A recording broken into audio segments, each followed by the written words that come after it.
Hi guys, Dr. Ken Nordberg again with another, well I hope you'll take an exciting new seminar about buck hunting. This one is about a buck that walked on our tracks often during hunting seasons for 2 years. And because this last fall it had tracks that measured 4 inches length, the hoof part. Track of a big buck right here. I knew it was finally a really big buck and worth hunting. And you show them on a little map I made here, tells you all about what happened during the last hunting season while I hunted this buck. This buck became my primary quarry for the year.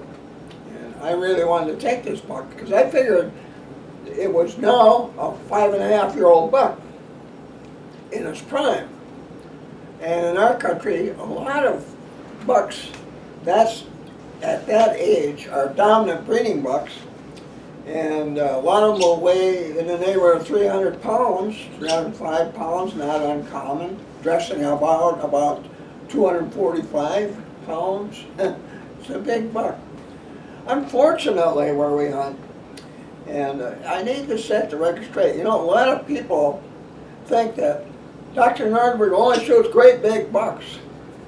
Well, I've never been in the business of wanting to put bucks in the record book. Never, all my life. I wanted to hunt big bucks. I want mature bucks. A mature buck is a buck that is not a yearling. Starting at age 2, bucks start living on their own in their own home ranges. Then they're mature. When they're yearlings, they're not mature. They still need their mothers to give them direction and leadership when confronted by danger. They still have a lot to learn. It takes 2 years for a buck to learn everything it needs to know to successfully live in the wilds on its own. And it owes that to their mothers, their maternal does. Anyway, we don't take very many 2.5-year-old bucks. Every year, we're always turning them down. We turned some down again this year. They're usually 6-pointers with 14-inch inside spreads, about like that. 6, maybe 8 points. And that's about it. Now, our biggest bucks generally are 10-pointers. And with a little more width on most of them beyond the tips of the ears. When the ears are off to the side, like to be a little wider and taller. And some of them have really tall antlers and not a lot of spread, and others have wide antlers with not long tines. That's pretty common.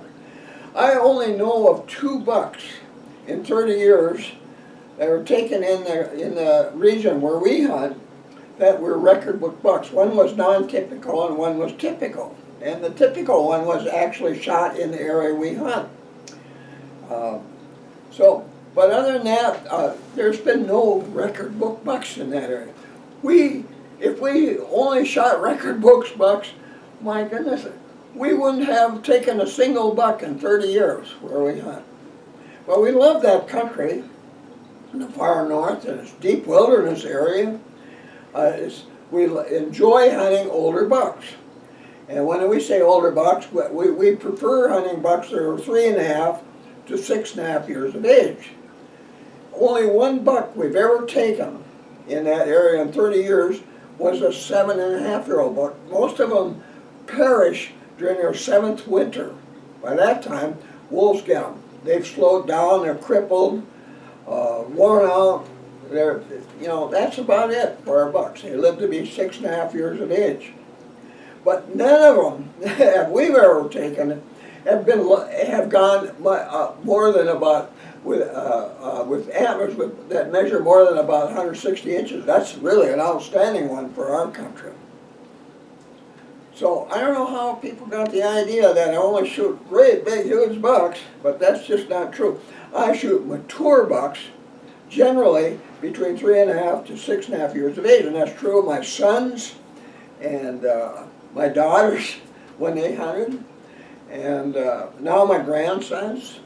Although some of our grandsons have taken younger bucks, like 2.5, and one of them taken a couple of yearlings. which I allow them to do that. They're young hunters and they've got a lot to learn. And they don't get a lot of chances to take a buck, and if they only got 3 days to hunt, which is kind of common, they're in college or they've got a job or something, they got to get back. Here comes a buck on the 3rd day, and it happens to be a forky. Well, that's okay. Go ahead, take the forky. Most of our forkies are not bothered by us, not at all. We just watch them go by. It adds a little bit to the excitement of our hunting. But at any rate, this buck was a big one. And that's kind of I like to hunt a lot. And they're smart. They're the most difficult of whitetails to hunt. And this one, partly because of my own fault, outgeneraled me this year. I didn't expect that. You know, because what had happened, you know, for 2 years, it walked on this trail. You know, we use this trail a lot. We're coming out camp is down here. We use this trail a lot. It comes up here and goes this way and goes along here, and it splits there, going one way or the other. And our stand sites are way out here somewhere, way over this way somewhere. And this is just kind of our major route for getting to stand site approach trails.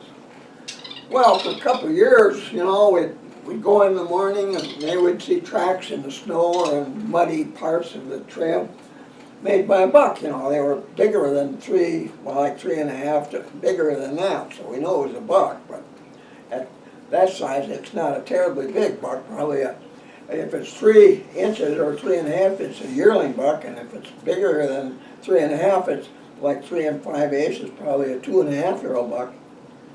But when it gets to be 3 3/4 and up to 4, those are the bigger bucks. It doesn't matter how much the buck weighs, that's going to be the size of the tracks made by bucks in our area that are 3.5 to 6.5 years of age. Well, this was a big one.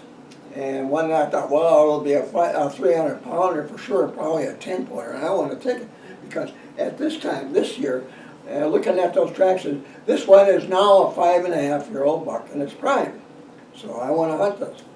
Well, I figured I could get them opening morning because for previous 2 years, every time we walked in this trail, we'd go back to camp for lunch, or we'd go out there in the afternoon or in the evening or whatever.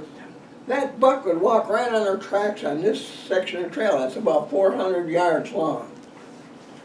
And heavy cover, big evergreens all along there. And there's a pond over here on this side. Deep evergreens all along the edge there.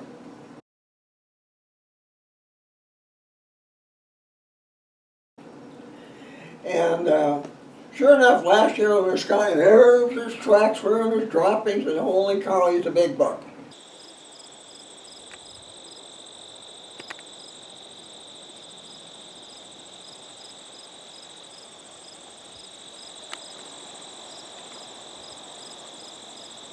And because, now, they do this, you know, they'll walk on the hunter's tracks when they come to the conclusion that when we walk there, we're harmless.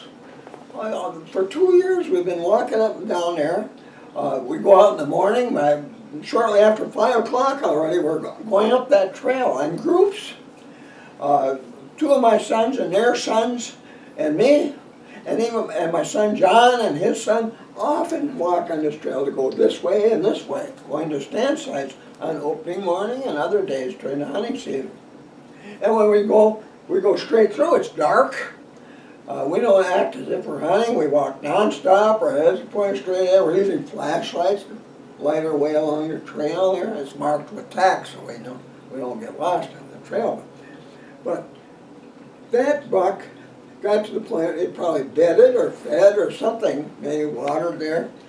But he lived in this area, and he got used to us going by without and completely harmless. So he finally came to a conclusion, except that early in the morning and at midday when we're coming in and going out again to different stand sites, it's safe to walk on that trail.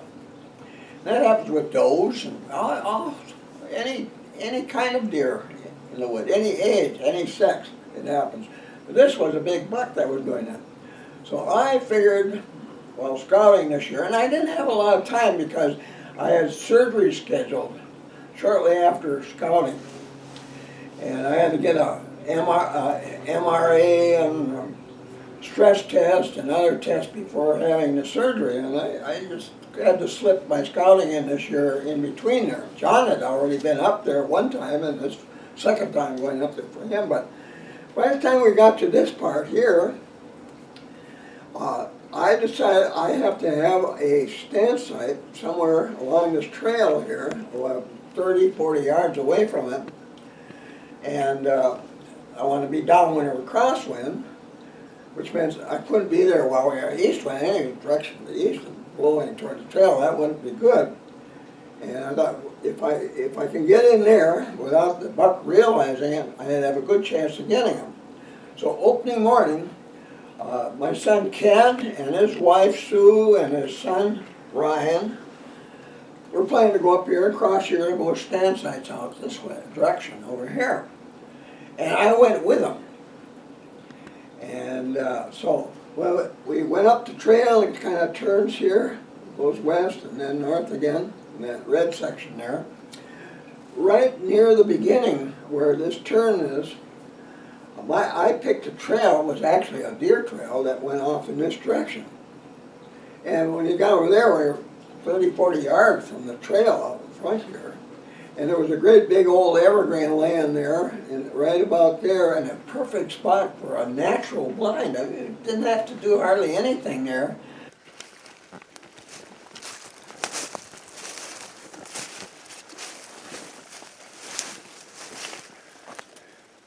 We added a few evergreens out on top here that kind of breaks up your outline of your head here. But this is all a deer will be able to see of me is my head sticking up like this. I'll be wearing my camel head net, camel cap like this one, to prepare to sit there. Just make sure I had a spot where I could put my stool down behind there. There was little evergreens being up in front even, and with my head sticking up above that tree. There were evergreen boughs going out up above that, and I was wearing my camel head net, of course, and boy, I was virtually invisible there, I thought. And it really was, but only to deer on the trail. So anyway, opening morning, I went out there with them, and we got to this, and well, they continued on their way non-stop. They had points straight, flashlights on, going up the trail. I went off on this trail going to my stand site, went off this way.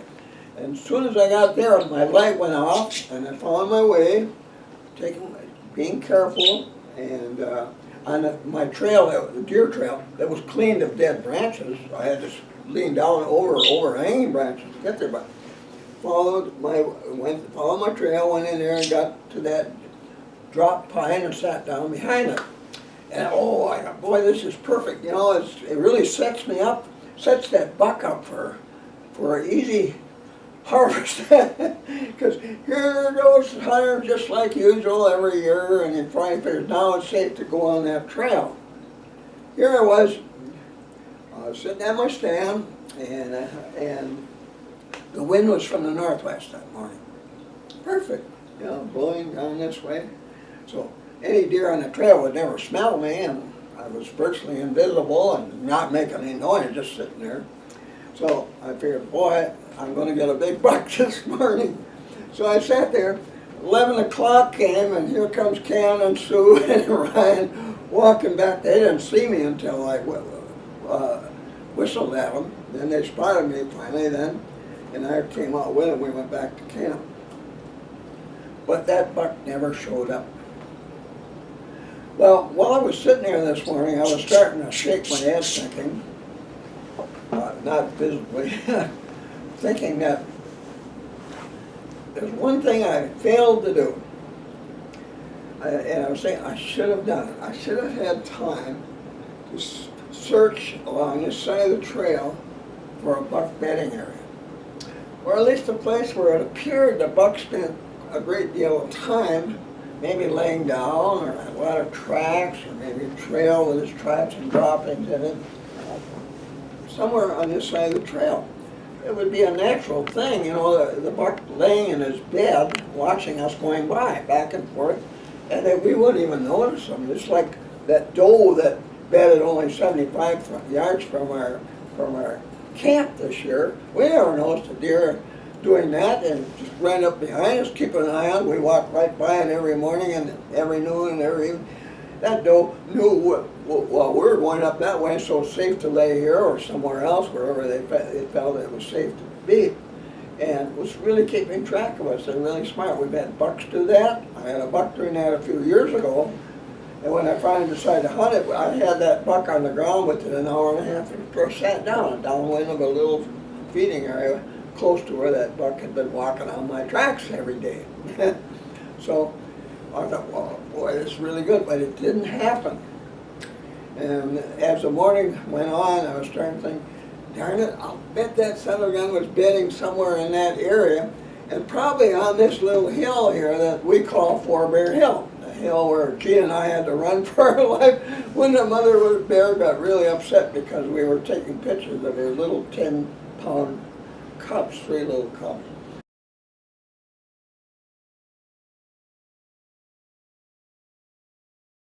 But anyway, so if that thing was on that hill, if it bedded there, if that's where it watched us walking by every year, I was sunk because with the wind blowing that way and spreading out, and maybe even saw me moving, coming in and sitting down in front of it. So I didn't have a chance. And I thought, well, maybe it was a wave somewhere. Being a big buck like that, it was probably down the breeding buck, and it could have been with a doe and heat that day, so there was that possibility. But it didn't show up. So we only use a stand side like this 1/2 day of a hunting season, sometimes twice if things don't work out. We go back 5 days later. 5 days later is a good thing to do. It's worked for us many times. Worked for John again this year. But at any rate, I went back to camp and hunted other bucks for a few days. A couple days I took off. You know, I'm 84, an old guy in the woods, and so I wasn't out there every day. I took some afternoons off and just kind of took it easy and did some cooking in camp, like our buck heart hors d'oeuvres after somebody would get a deer out there in the woods, which we did. And anyway, but 5 days later, I decided the wind was from the west that day, and I thought, I'm gonna try it again, just in case that buck had been with a doe that day, and that's the reason I didn't see him. And I went out there alone that morning, went out and went back to that spot there. Oh, I gotta mention too, you know, the day after I hunted that, second day of the hunting season, when my son Ken and his wife and son came to camp for lunch at noon, Ken said to me, you know, I went there on Saturday and Sunday, he said to me, Dad, if you had been at that stand site where you were, that buck would be hanging, this morning, that buck would be hanging behind camp right now. Oh shoot, and then it suddenly became obvious. That buck knew when I was there on Saturday, and so it didn't show up in the trail, and he knew it wasn't there on Sunday, so it used the trail. How smart. That meant it was probably absolutely certain that buck was bedding on Four Bear Hill. And so that's why I didn't see him up there, but it wasn't there that morning, and so he felt free to use the trail after Ken and Sue and Brian had passed in front of him that morning. So I thought, well, it's hopeless. But I couldn't get that buck out of my mind. I hunted a couple other bucks and saw deer, and you know, it was kind of a fun season. And we had, before long, by that time we had 3 bucks in camp, or was it two anyway, big 10-pointers, but big for our country. But anyway, so I went back 5 days later, all by myself this time. Went in there, no flashlight. But when I got to this point there that morning, I noticed there was no deer tracks at all in the snow. We had some fresh snowfall about 24 hours earlier. Not a track on that trail. And that wasn't really reassuring. But I went back up there and sat down. About 8 o'clock that morning, I started hearing some soft twig snaps. You know, a lot of people don't realize what a series of occasional soft twig snaps means. But very often, you know, not just swishes of grass or something going through dried leaves, but little twig snaps. When you hear that, it's most likely a deer that you're hearing moving or feeding. And so, like when they're feeding on browse and they break off the tip of a woody branch, it will make a little soft snap, you know. Or if they're walking, they don't have clean trails like I do. I clean up their trails. But at any rate, I heard a series of them, and they were going this way. I could tell that, gee, it started over here, and then pushed it back over here. So it was going south. And I couldn't hear it anymore. Well, about 9 o'clock, I couldn't stand it anymore. I said, this is sure a waste of time. Nothing on this trail, no tracks, nothing. And I said, I bet that buck passed behind me. I couldn't see it. It was all heavy forest cover behind me. I'll bet that was the buck passing behind me. And so I decided at 9 o'clock to get up, put my stool on my back, and head down here. And when the trail makes a turn going to the east there, and when I got a little ways up the trail here, or down, there his tracks were 4-inch tracks in the snow coming from that direction. It had passed within, I don't know, 30, 40 yards behind me, and the wind was blowing toward it. And it was walking all the way. Now that's not an uncommon thing when you're a stand hunter. Whitetails are not afraid of stand hunters who just sit in trees or on the ground somewhere. They don't move. They aren't hunters that pursue. When they smell one of those was going to come after me, and they just walk by without any concern. Except from that point on, they'll generally stay away from out of sight of that stand site for the rest of the hunting season. Otherwise, they'll live within their normal home ranges, and the big bucks, gee, they got a square mile. They'll stay out there in the rest of his home range every day of a hunting season. This is what you should expect when you're a stand hunter and all your buddies are stand hunters. You're all stand hunters, those deer are going to stay there. But they're going to quickly find you. And if you just stay on that same stand site the whole hunting season, well, the buck is just going to keep avoiding you the whole hunting season. So that part's a mistake. But anyway, I got down there, and there he was. And there was a little, about a 6-foot balsam tree, evergreen tree, balsam fir, right next to the trail. And I put my stool down behind it, well, quietly, and sat down and sat for the next hour. I was looking through those boughs of that balsam tree in the direction that the buck had taken. It had gone over into these evergreens here, kind of a corner there.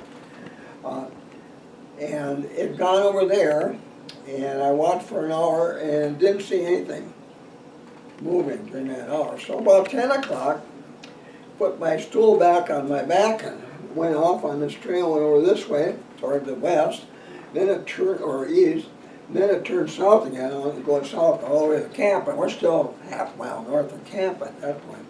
But anyway, I got to the point here, there's a bunch of evergreens here, and elders, kind of thick cover in there. And I ran across the tracks again across the trail right there. Now at this point, it was going downwind. And gee, I was tempted, I should follow this buck for a little ways and see where it was going. And I thought, well, there's something wrong with this. Big bucks, well, they, wherever they go, sometime or another in their travels, they got to go downwind to get back to their bedding area where they started from. But one of the things that I've learned over the years, that when a big buck knows it's being trailed by a hunter, it'll very commonly, in fact, it happens almost always, it'll turn downwind, stick to heavy cover, and where it can't be seen, and it'll stay ahead of you because it can monitor your progress by airborne scent alone. Your scents are blowing toward the buck, and it knows how close you are by the intensity of your scent. You probably hear some brush snapping as it goes, because big bucks being trailed deliberately go through some of the worst stuff that you've got to go through that makes a lot of noise when you go through it. But it'll smell you coming, and it'll hear you coming, and it'll be able to keep track of where you are the whole time you're trailing it. And you just aren't going to get close enough for a shot. So, especially if it's a normal, healthy deer, you know, if it's gravely wounded, you might get a chance, but not in the case of a healthy deer. So anyway, it was good, and I certainly didn't want to have it discover I was trailing it, because and that happens, the chances are it would abandon its range and not come back again for the rest of the hunting season. And I didn't want that to happen. I had a nice big buck. I wanted to get this buck. So I left off there and went back to camp. Well, that day, later on, you know, that day I was kind of wondering if that buck, when it was going in this direction, it was heading toward the north end of an old clear cut. And you can hardly tell it was a clear cut anymore. It's pretty well grown up. Lots of evergreens in there, and lots of aspens growing there, the quaking aspens. We call them popples. And thick as hair on a dog's back. You could have 100 deer in that clear cut and not see any of them from around the edges. Even up in the tree, it'd be hard. But I was wondering if he was still in this area. You know, he had gone there in the morning. So that afternoon, later in the afternoon, I decided I'm going to go to the south end of that clear cut, the wind blowing that way. And I did that and picked a stand site at ground level where I had lots of cover in front of me, right here. And I wanted to be there because you see this dotted line, that area was relatively open. Didn't have a lot of big trees. They have smaller stuff all through there. Twigs sticking up, and red osier, which whites love to feed, so it's a good feeding area in there. And you can see almost all the way to the north end of that clear cut there. There's 3 big pine trees over here that were located right there. And between here and there is about 400 yards, long way. And so I sat there the rest of the afternoon, and finally about 4:30, and it was starting to become dark. The sun was behind a bunch of tall evergreens in the west over here. I was staring off toward those big pine trees, and I saw something move over there. And wondering what it was, I got my gun up. I didn't try to be real slow about it. Any deer that far away with all this stuff between me is not going to see me raise my rifle on. So I raised it up to scan over there, and geez, there was a big buck standing there in front of this nearest evergreen, looking right at me. And it stood there for about 10 seconds. I was looking at it, and there's all this stuff between us. And I was deciding at that point I'm not going to risk a shot at that buck at this distance with all that stuff between us, because the odds, it was really an iffy shot. I'm very unlikely to be able to hit that deer, even if it was a perfect shot, you know. If something would be deflecting or causing my bullet to explode anywhere between here and there, so I'm not going to shoot. And so I just stood there, and I just kept my rifle up looking at the deer, and it had a really enlarged neck and big antlers, well out beyond the ends of his ears and up pretty high, and little ivory tips on those antlers. And I thought, oh man, that's a beautiful buck. And then all of a sudden, it turned around and made 2 jumps going off toward the north here, and was gone. And I noticed when it was going, his tail was not fully fanned and was wagging a little bit. When a deer is bounding away, usually in this case it isn't big long bounds or real big high ones, unless it has to go over stuff while it's doing it. But if that tail is not fully fanned, rump hairs too are not fully fanned, the white hairs, And if it's wagging a little bit as it goes, that deer is not greatly alarmed. It doesn't know whether it really needs to be alarmed or not. But it's just not taking any chances. That might be something dangerous, and maybe it isn't. But that's what I'm gonna get out of here. But generally, when a deer does that, they'll stop very soon. They won't go very far, and then they'll resume whatever they were doing before you saw them do that. It won't be far away. I have taken bucks that did that. One of them, an 8-pointer, went off into this one clear cut, and I got to that clear cut, and within a few minutes I noticed, here it was, only about 10 yards away, and they really thick brush there right in front of me, eating red osiers, and I had a really easy shot, dropped him right there. So that kind of thing happens. So it's good to know about this tail thing. So I was thinking about that. I thought, a couple things. I was wondering, why did that buck stay there all afternoon, for one thing? Well, breeding was in progress, and the one thing that would keep a buck like that in one place for half a day would be a doe in heat. That would keep him there. So I figured there had to be a doe in heat right in that area. It was probably with it. I didn't see the doe, but probably right there with that doe. So I thought, chances are that they'll be there yet in the morning, because, individual does are in heat for 24 to 26 hours, for a little over a day. Now, if you wait 2 days to take advantage of this kind of knowledge, you're a day late. But if you take quick advantage of it, you'll get a deer. So anyway, or a lot of times anyway, so the next morning, John and I went off in this direction. John went to stand out east of where I was, and I went and I stayed in this area on their trail until it got light, because I wasn't sure but I was going to get to a spot. What I wanted to do, I could see in my scope this clump of evergreens about 8 feet tall, 6, 7, 8 feet tall, thick, lots of them. Just a little ways northeast, 30, 40 yards northwest of those big pines now. Boy, that's a good spot to be sitting in there. But can I get there without being easily seen? And I got there in the morning and I was, gee, there's a lot of evergreens all the way down to the trail on this one side. Now, one thing we know, back up this way, you see those quaking aspens, no leaves on them now.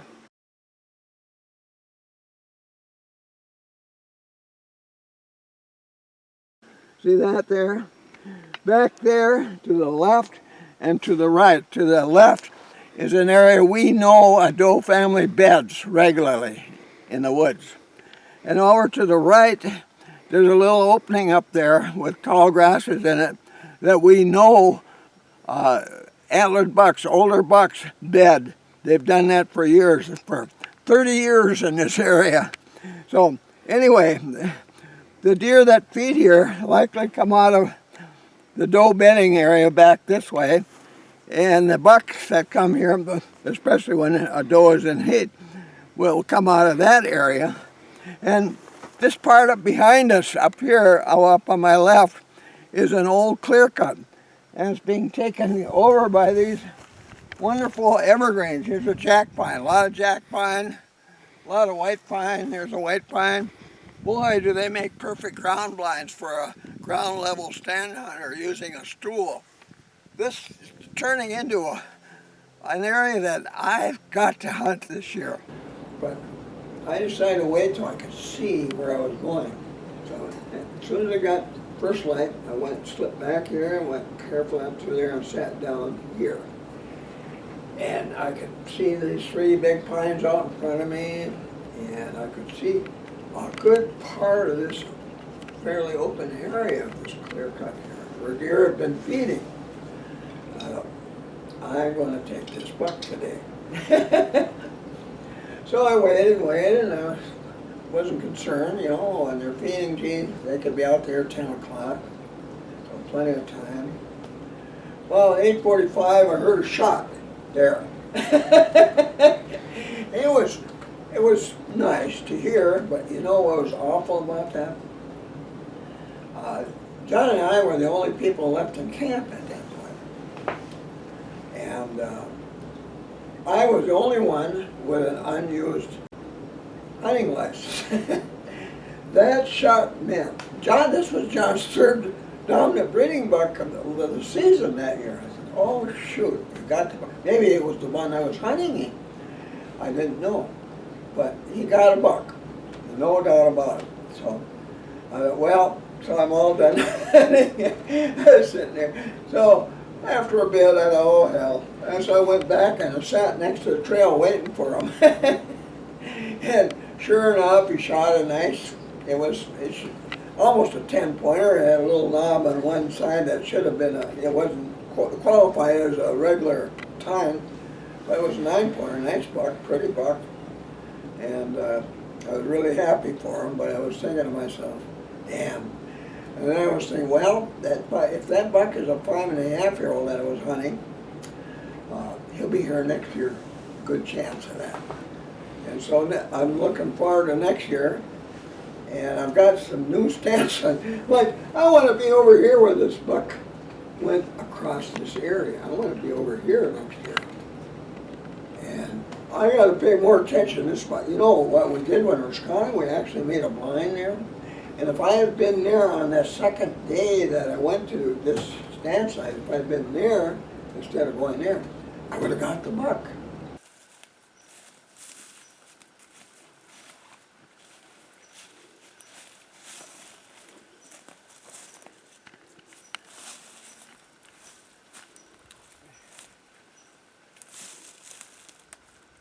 We had another stand site out in this area. Maybe I would have been all right there too, because I would have seen it coming across the opening here. It was kind of open, but lots of growing trees in there. But it's the kind of place where you see a little bit, and then another one, and then maybe a little further areas again, that kind of thing. But this area, I got to pay attention. And then I learned these are two really good stand sites here. You know, one of the things that might have worked here, but there was only 2 of us at this point. A lot of our guys had gone back, and there were some hunters that were planning to come back for the weekend, but on Saturday and Sunday, but they weren't there yet. And if there would have been enough hunters in camp, we could have tried our cover all bases buck hunting method. It's covered in one of my books. If I recall, it's my 5th edition. It's in there. And then also in this book, yeah, there's a section in there that explains exactly how to use cover all bases. But what it amounts to is that knowing all the things I knew about this buck, when I went to this spot, I knew a lot about it then. We could have had hunters stationed here and here and here and possibly up here on this trail. We'll cover all the possible routes that buck might have used that morning. Only problem with that is every time I use it, brought my sons out there and son-in-law, a bunch of hunters that knew where they were going. They could go anywhere in the dark in the woods and get there without scaring all the deer in the world, because they knew how to do it, and get the exact places where I tell them to go. Every time we did that, one of my sons got it. I could hunt a buck for a whole week, and so I take my sons out and do this, and the first time they're out there with the hours, they've got it laying there on the ground in front of them. And I remember one that was really a dandy. It's on the wall of my son Ken's house, and when I walked up to him and I saw this, I was just standing there in front of them. They had made a fire, him and my son-in-law. They had a fire going in there, and I saw them standing there next to this branch sticking up in front of them, between them. And I got a little closer, it's snowing, and the branch turned into a heck of an antler. And I walked up and I said, oh, my buck. And my son never forgot that. They get a kick out of being able to get the big buck I've been hunting for days.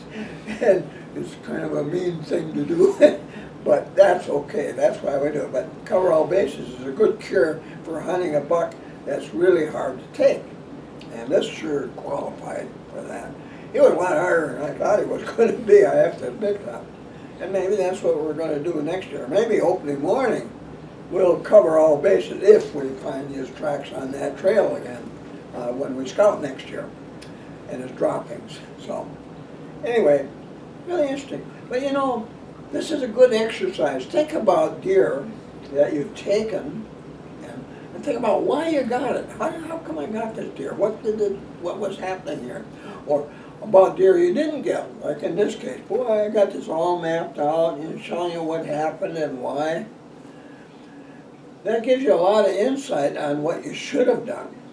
And it'll improve your chances of taking that deer the following year if it's still alive.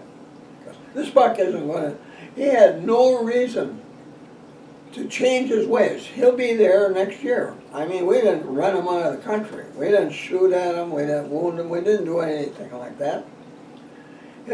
He still thinks he's safe.